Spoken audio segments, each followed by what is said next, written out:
여러분 안녕. 다사다난한 인생을 살고 있는 미나키입니다. 오늘은 은둔형 외톨이에 대한 이야기를 해보고 싶어요. 저도 은둔형 외톨이였고 그래서 이 이슈에 계속 항상 관심이 많이 가는 것 같아요. 제가 관심이 있는 사회적 이슈가 크게 세 가지거든요. 은둔형 외톨이, 청년 고독사, 그리고 아동학대. 이 세 가지 이슈는 제가 꼬박꼬박 계속 챙겨보는 부분인 것 같아요. 어떻게 법이 변화가 되고 어떻게 대처를 하고 있고 사회가 어떻게 이 사람들이 이렇게 되었을까에 대한 심리를 계속 파악하려고 심리 관련된 것도 많이 찾아보고 이쪽 세 가지 이슈는 가장 관심이 많은 이슈인데 오늘은 그 중에 은둔형 외톨이에 대해서 한번 이야기를 해볼까 해요. 은둔형 외톨이가 굉장히 많이 늘어나고 있어요. 특히 저희 세대에. 저희 세대에 늘어나는 이유는 사실 너무 당연해요. 왜냐면 예전 시대는 사람들이 이제 웬만하면 대학교를 나오면 바로 취직을 할 수 있고 그리고 대학을 나오지 않더라도 일자리가 굉장히 많았어요. 그래서 이게 수요와 공급이 있을 때 수요가 굉장히 많았고 공급이 적기 때문에 웬만하면 거의 취직을 할 수 있었어요. 이 시대 같은 경우는 취업에 대한 괴로움이 조금 덜 했던 시대란 말이에요.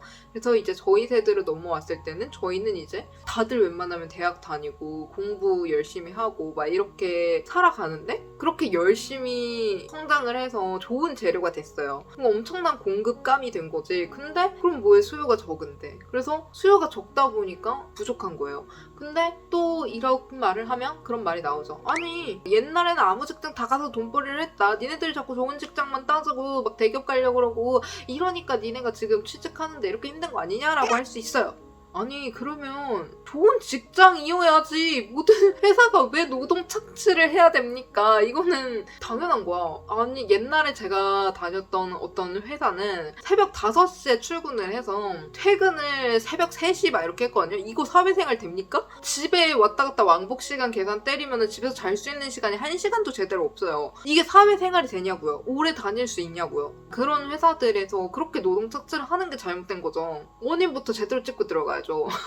제가 왜 이 말을 하게 됐냐면 은둔형 외톨이로 넘어가는 가장 많은 퍼센트가 취준식이라고 해요. 가장 큰 40%를 통계적으로 차지하고 있는 게 취준. 그 외적으로도 여러 가지 요인이 있어요. 뭐 예를 들어 경제적인 문제, 사회적인 문제, 개인적인 문제 각각 여러 가지가 있는데 저 같은 경우는 은둔형 외톨이에서 이제는 벗어났죠. 제가 은둔형 외톨이에 빠졌던 이유는 개인적인 문제, 경제적인 문제, 그리고 취준 이렇게 하면서 계속 길어졌거든요. 그래서 몇 년을 은둔형 외톨이로 지냈었는데 사실 처음에 은둔형 외톨이를 시작했던 건 정말 개인적인 문제였어요. 정말 그 당시가 머피의 법칙 시즌이라고 볼 정도로 주변 친구들이 내가 살아있는지를 걱정하려고 물어볼 정도로 굉장히 안 좋은 일들이 계속 많이 일어났었어요. 진짜 말도 안 되는데 예를 들어 진짜 오랜만에 친구를 만나서 밥을 먹으러 가서 가스 버너를 켰는데 불이 여기서부터 어깨까지 다 붙은 거야. 그래서 응급실에 가요. 화상을 다 입어가지고 여기까지. 그리고 나는 그림을 그리는 사람이잖아요. 오른손이잖아. 좀 이상했어요. 1년이 안 돼서 많은 일들이 있었던 것 같아요. 그렇게 이제 은둔을 시작했던 게 그 시즌이었어요. 이제 집 밖을 나가면 안 되겠다라고 느꼈고 집 밖에 나가기만 하면 다쳤거든요. 정말 매일 창문이랑 문을 엄청 확인을 하면서 저녁에 사람들이 잠자고 있는 그 시간에 나는 깨 있었어요. 무서우니까. 뭐 음식 같은 것도 웬만하면 다 배달. 근데 그 배달도 매번 여러 번 시켜 먹어야 되니까 그럼 여러 번 배달하시는 분이 우리 집 앞에 올 거 아니야. 그게 너무 싫은 거예요. 현관문을 열고 있는 그 시간이 너무 무서웠거든요.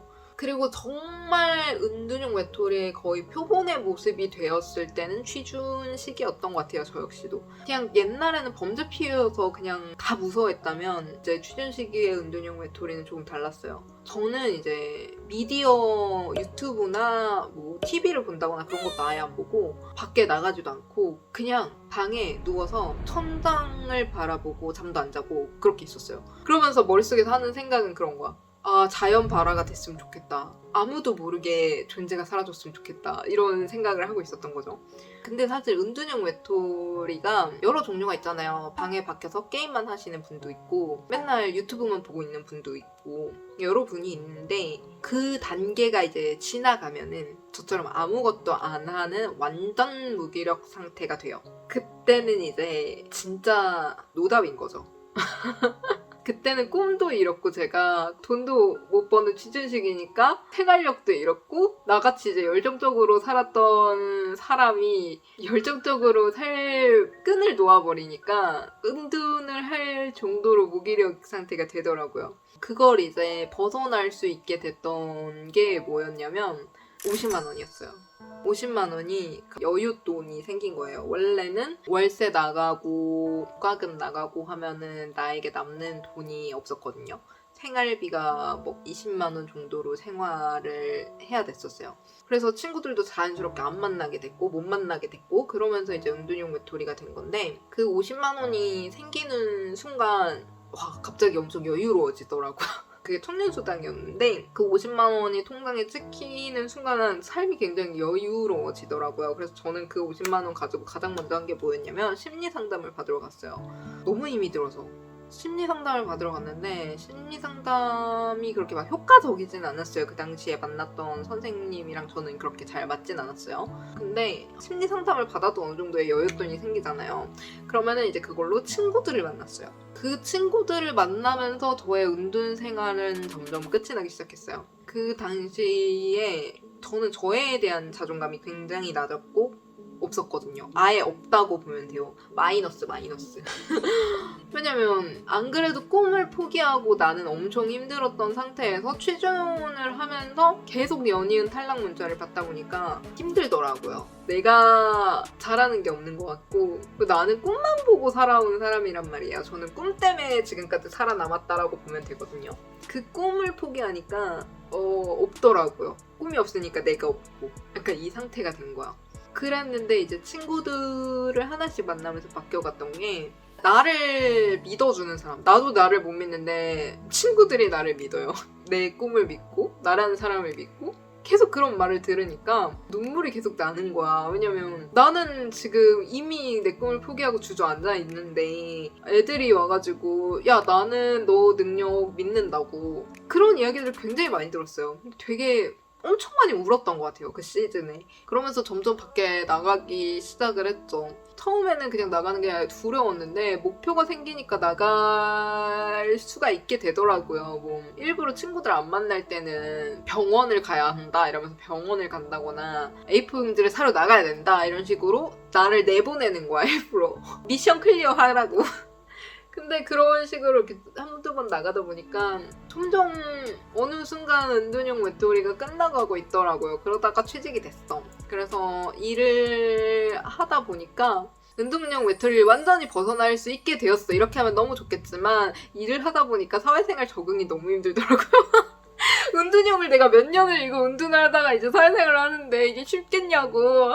그래서 때려치고 정확히는 잘렸어 일단. 잘리고 다시 또 은둔을 했어요. 다시 또 은둔을 하는데 그 시기는 이상하게 연도가 바뀌면서 조금씩 풀려가고 있었어. 다시금 내 능력을 믿어주는 사람들을 만나게 되고 이러면서 다시 은둔을 하다가 은둔을 못하겠는 거야. 좀 은둔이 잘 안 되더라고요.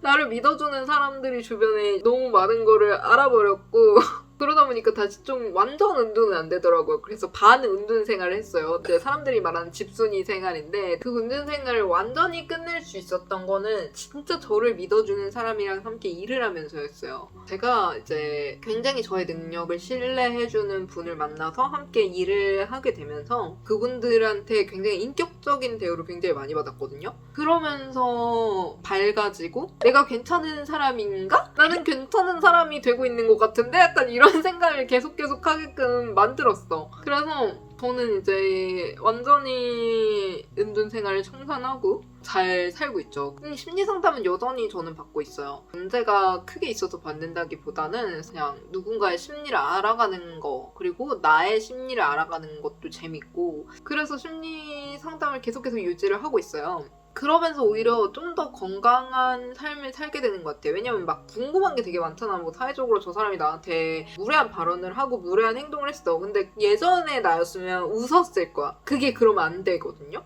근데 예전에 나였으면 분위기가 망가지는 게 싫어서 무례한 발언을 나에게 하더라도 웃으면서 넘어갔을 거야. 막 나한테 성희롱을 해도 나는 웃으면서 넘어갔을 거야. 진짜 멍청했던 거죠. 나를 바라볼 줄 몰랐던 거죠. 나라는 사람을 키워야 되는데 나라는 사람을 키워본 경험이 없었던 것 같아요. 그러다 보니까 이미 나는 몸은 어른이고 나이는 나이대로 먹었는데 내면이 성장되지 못해서 그렇게 오히려 더 많이 주저앉았던 건 아닐까라는 생각도 해봐요. 사회적으로 당신을 그렇게 무기력에 빠지게 만들었던 이유가 있을 거고 그런 문제들을 해결할 기회를 당신에게 준 기간이거든요. 어떻게 보면 그걸 모르고 계속 내 마음속에 있는 그 어린아이가 상처를 받았는데 그걸 모르고 살아가는 사람들도 굉장히 많아요. 하지만 내 몸이 힘들고 내가 이렇게 회피를 하고 이런 반응이 나타났다는 건 분명히 여기 안에 있는 상처가 있다는 건데 그 상처를 바라볼 수 있는 기회를 준 거예요. 더 단단한 사람이 돼서 일어설 수 있는 기회를 받은 거란 말이죠. 제공받은 거예요, 여러분은. 그래서 저는 그 시기를 정말 슬퍼하거나 우울하거나 암울하게만 보내지 말고 이렇게 새로운 기회를 받았으니까 급하게 말고 천천히 왜냐면 어차피 몸이 천천히밖에 움직이지 않을 거예요. 급하게 막 사람을 만나고 밖에 나가고 막 돌아다니고 이게 안 돼요. 그러니까 그냥 천천히 내 내면을 보고 내 상처를 다시 내가 다독여주면서 단단하게 가자라는 생각으로 조금씩 나를 좀 봤으면 좋겠어요. 어쨌든 오늘 주저리 굉장히 길게 했는데 그렇습니다. 은둔형 외톨이는요 충분히 벗어날 수 있고요. 저는 내가 내 몸에게 준 신호라고 생각을 해요. 천천히 가라. 네 마음을 좀 들여다보고 가라 라는 신호. 어떻게 보면 새로운 삶을 열어줄 신호예요. 지금까지 놓쳐버린 시간은 어쩔 수 없는 거예요. 그냥 돌아보지 마. 돌아갈 수 없어. 앞으로 내가 어떻게 내 내면을 돌아봐 줄지를 좀 생각했으면 좋겠어요. 네, 오늘은 여기까지 하겠습니다. 이 영상이 좋았다면 구독, 좋아요 눌러주세요. 화이팅!